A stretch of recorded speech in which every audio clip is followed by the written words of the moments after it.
کبھی کبھی میرا دل کرتا ہے میں لوگوں کو پکڑ پکڑ کر اللہ تعالیٰ کے پاس لے جاؤں، میں انہیں بتاؤں کہ وہ کتنی محبت کرتا ہے اپنے لوگوں سے۔ وہ کہتا ہے آؤ تو صحیح، لیکن ہم جاتے نہیں۔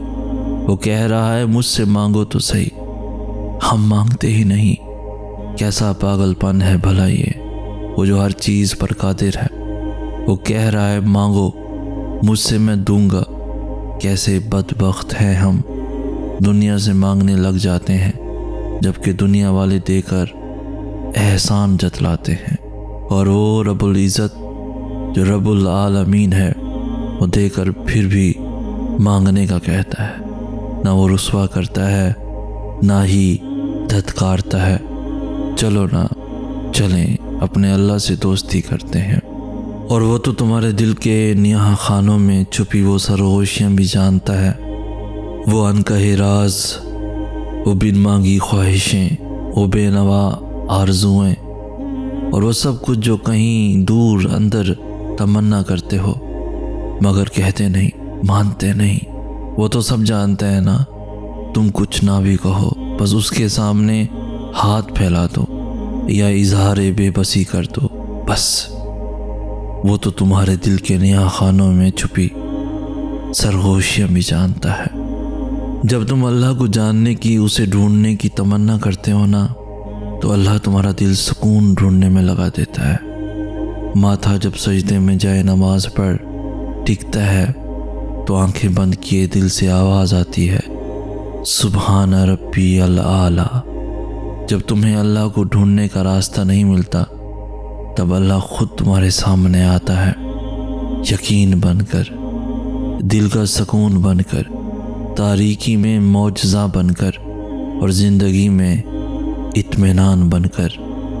جب انسان ڈپریشن کا شکار ہوتا ہے تو اپنی زندگی سے بیزار ہونے لگتا ہے، وہ اپنے آپ کو حقیر جاننے لگتا ہے۔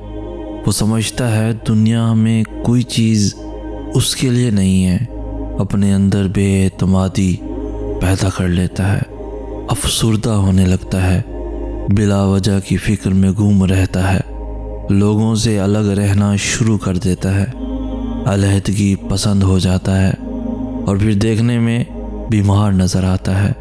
کبھی سر درد تو کبھی کمر درد، بالوں کا گرنا، تیزابیت، اور پتہ نہیں کیسی کیسی بیماریوں میں خود کو ڈھال لیتا ہے، اور پھر اپنے آپ کو ختم کرنے کے بارے میں ہی سوچتے رہتا ہے۔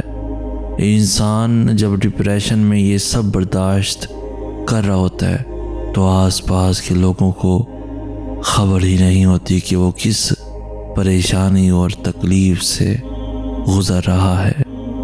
لوگ پوچھتے ہیں کہ آزمائش اتنی لمبی کیوں ہوتی ہے، آزمائش کب ختم ہوگی؟ جب اللہ پر توکل ہے تو اس کی آزمائش پر کیوں نہیں؟ جتنا تمہارا توکل اور یقین مضبوط ہوگا اتنا ہی امتحان مشکل ہوگا۔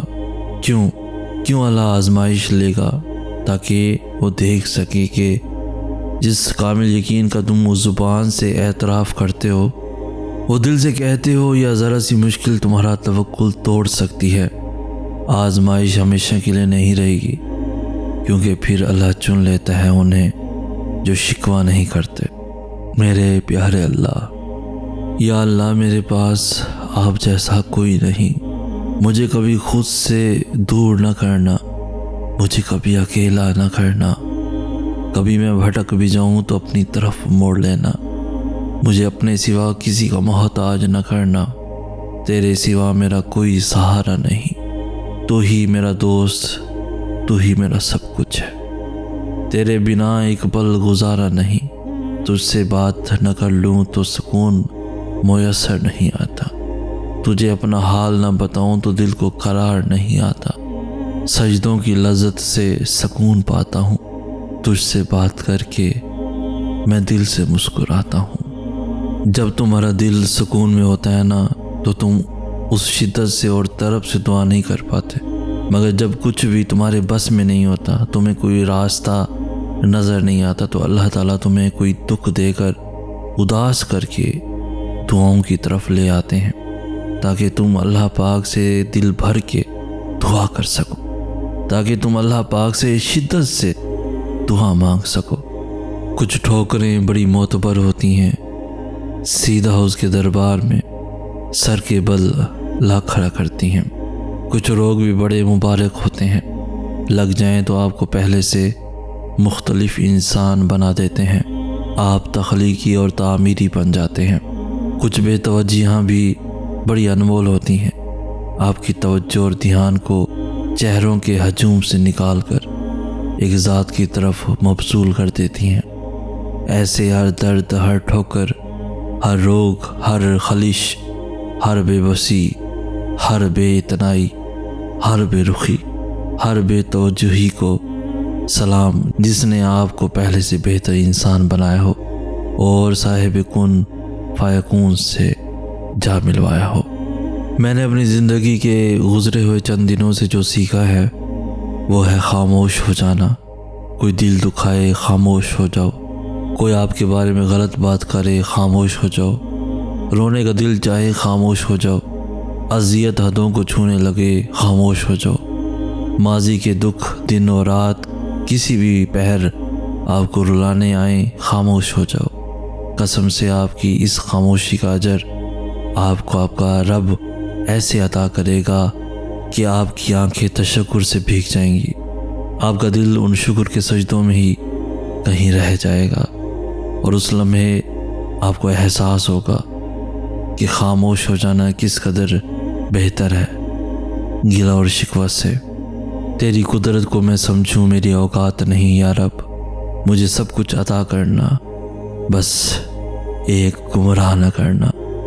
صبر وہ خوبصورت سفر ہے جو انتہائی بھیانک ہوتا ہے، مگر اس کی منزل حسین ہے، آپ تصور بھی نہیں کر سکتے۔ اس طرح سے دل ٹوٹ کر ریزہ ریزہ ہو جاتا ہے کہ اس کو جوڑنے کے خیال سے پہلے ہی انسان ہمت ہار جاتا ہے۔ صبر کا گھونٹ دوسروں کو پلانا آسان ہوتا ہے، مگر خود پیتے ہوئے پتہ چلتا ہے کہ ایک ایک قطرہ پینا کتنا مشکل ہے۔ جو زخم گہرے ہوں وہ بھرنے میں بھی وقت لیتے ہیں، مگر جب انسان کو صبر آ جائے، یعنی اللہ کا پسندیدہ ہو جانا، کیونکہ اللہ تو صبر کرنے والوں کو پسند کرتا ہے، اور پسندیدہ چیزوں کو بے سہارا کون چھوڑتا ہے، اور جس کو اللہ تھام لے اسے دنیا کی کوئی طاقت نہیں توڑ سکتی۔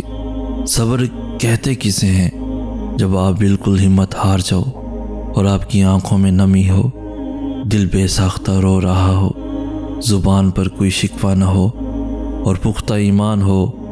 ہمیشہ زندگی ایسے بسر کرو کہ دیکھنے والے تمہارے درد پر افسوس کرنے کی بجائے تمہارے صبر پر رشک کریں۔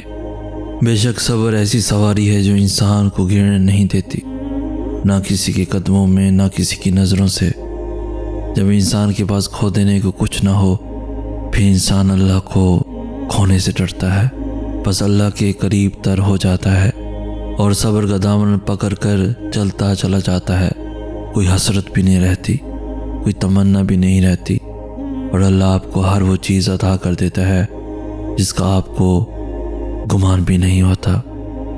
اور میں نے اپنی زندگی سے یہی سیکھا ہے کہ اللہ سے محبت کر کے کوئی بھی دنیا کی محبت سے خالی نہیں رہتا، وہ غنی کر دیا جاتا ہے، مالا مال کر دیا جاتا ہے، اس جہاں کی محبتوں سے بھی اور اس جہاں کی محبتوں سے بھی۔